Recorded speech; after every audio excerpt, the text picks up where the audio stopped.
जैसा कि आप पिछली क्लास में भी सूरदास जी के पदों को डिस्कस कर चुके हैं, हम आज ये तीसरी क्लास ले रहे हैं सूरदास जी के पदों की। तो आइए शुरू करते हैं बिना देरी किए हुए। सूरदास जी के पद, सूरदास जी का ये छठा पद है जो आपकी पाठ्य पुस्तक में लगा हुआ है। आइए शुरू करते हैं। सखी रे मुरली लीजे चोरी। यहाँ पे अभी तो माँ और बेटे का संवाद चल रहा था पिछली कक्षा में। यहाँ पे अब गोपिकाओं के प्रेम की बात की जाएगी। गोपिकाएं कैसे अपने श्री कृष्ण से परेशान हैं, जो उनके ऊपर ध्यान नहीं दे रहे हैं। तो उनकी अपने ऊपर ध्यान आकर्षण करने के लिए गोपिकाएं क्या क्या चाल चलती हैं, वो सब इस पद में आया हुआ है। आपको पता ही होगा सूरदास जी श्री कृष्ण के बाल काल का वर्णन कर रहे थे। तो बाल काल में जो गोपिकाएं उनसे आकर्षित थी, उनका वर्णन है यहाँ पे। कैसे कैसे वो लोग खेला खेलती हैं श्री कृष्ण के साथ, अपने श्री कृष्ण को अपनी ओर आकर्षित करने के लिए सारी गोपिकाएं मिलके षड्यंत्र रचती हैं। यहाँ पे शुरू करते हैं। सखी रे मुरले लीजे चोर। सखी, हे सखियों, चलो हम सब मिलके मुरली लीजे चोरी। हे सखियों, चलो सब लोग मिलकर श्री कृष्ण की मुरली को चुरा लिया जाए। अपना सारी सखियां मिलके योजना बनाती हैं कि हे सखियां, चलो श्री कृष्ण की मुरली को ही चुरा लिया जाए, जैसे कि उनका आकर्षण हमारी तरफ बढ़े, ना कि उसको अपनी श्री कृष्ण की बांसुरी को ये लोग एक सौतन के रूप में देख रही हैं। तो ये लोग किस तरीके से षड्यंत्र योजना बना रही हैं कि हम कैसे चुरा लेते हैं। आइए देखते हैं उसके बाद पद में क्या है। जिनी गोपाल कीन है अपने बस। वाह, देखिए कितना अच्छा पद है यहाँ पे। जिसने, गोपाल श्री कृष्ण के अनेकों नाम है, उसमें से श्री कृष्ण का एक नाम गोपाल भी है। जिनी गोपाल कीन है अपने बस। जिसको गोपाल अर्थात श्री कृष्ण को अपने बस में जिसने कर लिया है, अर्थात बांसुरी ने श्री कृष्ण जी को अपने बस में कर रखा है। प्रीति सबनी की तोरी। प्रीति का मतलब यहाँ प्रेम से है। प्रीति का मतलब क्या है बच्चों? प्रेम से।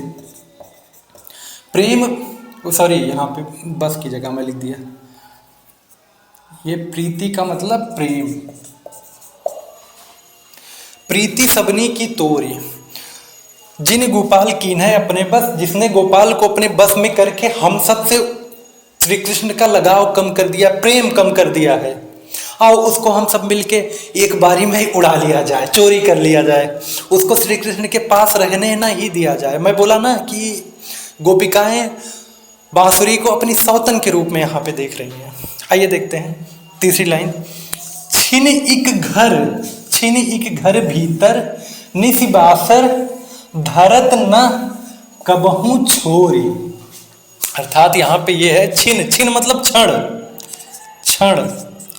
भर भी, क्षण पलक झपकते भी छिन इक घर भीतर। ना तो क्षण भर के लिए बांसुरी को श्री कृष्ण जी अपने से अलग घर में रख रहे हैं, निसिबासर, ना तो क्षण भर के लिए बाहर रख रहे हैं। धरत न कबहू छोरी, अर्थात श्री कृष्ण जी अपनी बांसुरी को ना तो क्षण भर के लिए घर के अंदर रख रहे हैं, ना तो घर के बाहर रख रहे हैं। एक क्षण के लिए भी उससे दूर नहीं रहना चाहते श्री कृष्ण। कोई भी हो, प्रेम कर रहा है तो अपनी प्रेयसी को या प्रेमिका को क्षण भर के लिए दूर नहीं देखना चाहता है। तो सेम वैसा ही यहाँ पे प्रतीत हो रहा है कि श्री कृष्ण की प्रेयसी जो है वो इस समय बांसुरी है। आइए देखते हैं दूसरा पद। कबहू कर कबहू अधरनी। कभी हाथ में कभी अधरनी। कबहू अधरनी, अधरन का मतलब यहाँ पे होंठ से है, होंठ। कबहू अधरनी, कभी हाथ में कभी अधरन में, ऐसे होंठ पे लगा के, कभी होंठ पे लगा के बजा रहे हैं। कटि कबहू खूसत जोरी। यहाँ पे कटि का मतलब यहाँ से कमर में है। कटि कबहू खूसत जोरी, कभी वह मजबूती के साथ उस बांसुरी को अपनी कमर में खोस ले रहे हैं कि जैसे वो क्षण भर के लिए उनसे दूर ना होने पाए, वो इस पद में था कि क्षण भर के लिए न भीतर छोड़ते हैं न बाहर छोड़ते हैं, उसको हमेशा के लिए अपने साथ में रखते हैं। यहाँ पे ये है कि अपनी कमर में खोसे रहते हैं कि कभी उनसे वो बांसुरी जुदा ना होने पाए।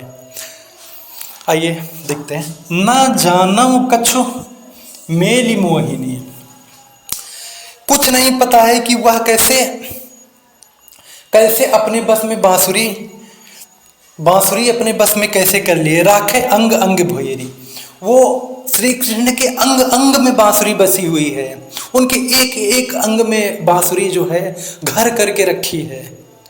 तो कौन बताइए आप लोग, कौन सी प्रेयसी होगी जो अपने प्रियतम को किसी और के लिए छोड़ दे। या जैसे बांसुरी गोपिकाएं बोल रही कि बांसुरी उनकी सौतन की भांति है, तो वो गोपिकाएं कैसे ना जलें, जलन तो होगी उन लोगों को। आइए देखते हैं अब। सूरदास प्रभु कौ मन सजनी, बंध्यो राग की डोर। सूरदास प्रभु कौ मन सजनी, सूरदास जी अंत में कहते हैं कि प्रभु की मन की सजनी जो है उनकी बांसुरी है। ये इसको बांसुरी की भांति आप लोग देखिए, ये प्रभु कौ मन सजनी, प्रभु की जो सजनी है वो बांसुरी है। बंध्यो राग की डोर, वह इस तरीके से राग प्रेम की डोर बांध ली है। ना तो श्री कृष्ण के अंग अंग में बसी हुई है बांसुरी, वो इस तरीके से प्रेम के डोर में बंध चुकी है, ना तो श्री कृष्ण उससे दूर कभी जा ही नहीं पा रहे हैं। यहाँ पे आप एक तरह से श्रृंगार रस की प्रधानता देख रहे हैं। श्रृंगार में भी वियोग, गोपिकाएं वियोग में हैं, गोपिकाएं चोरी करने की बात कर रही हैं। तो आशा करता हूँ कि आप सबको ये पद समझ में आ गया होगा। तो आप लोग पढ़िए, इसको देखिए, अपनी भाषा में लिखिए, एग्जाम में लिखिए, प्रैक्टिस कीजिए, आंसर पेपर लगाइए, अभी से लिखना शुरू कर दीजिए, आंसर राइटिंग करते रहिए। आप आशा से भी बहुत अच्छा कर सकते हैं। इसमें सूरदास का तो आपको पता ही है, 5 नंबर तो कहीं नहीं गए, 5 नंबर तो पूछता ही है। तो आप 5 नंबर की तैयारी कर रहे हैं, आप 5 मिनट में अगर 5 नंबर पा जा रहे हैं तो इससे बेहतर क्या हो सकता है। तो आज की क्लास यहीं पे समाप्त करते हैं। दूसरा पद कल सुबह मैं आपको 7-8 के बीच में आपको प्रोवाइड करवा दूंगा। आप लोग दूसरी क्लास भी दूसरे पद को देख लीजिएगा, क्योंकि वीडियो काफ़ी लंबी हो जाती है, मुझे भी एडिटिंग करने में प्रॉब्लम आती है, आप लोगों को भी मुझे लगता है कि बड़ी वीडियो देखने में मज़ा नहीं आ रहा है। तो मैं आपको कल प्रोवाइड करवा दूंगा। कल इवन मैं एक पद 6 से 7 के बीच में डाल दूंगा, एक पद 12 से 1 के बीच में डाल दूंगा दोपहर में। ऐसे ऐसे करके हम लोग छोटे छोटे वीडियो को अपलोड करते हैं। आप लोग देखिए, आप आशा करता हूँ कि आप लोग स्वस्थ होंगे और पढ़ाई कीजिए, खूब पढ़ाई कीजिए। नमस्कार, थैंक यू। और कृपा करके मेरे चैनल को सब्सक्राइब कीजिए। और बच्चों प्लीज़ कमेंट तो करिए, क्योंकि आपके कमेंट से मुझे पता चलेगा, मुझे फीडबैक मिलेगा कि मैं पढ़ा सकता हूँ कि नहीं पढ़ा सकता हूँ, या मैं अपने पढ़ाने के तरीके में कौन से बदलाव कर सकता हूँ।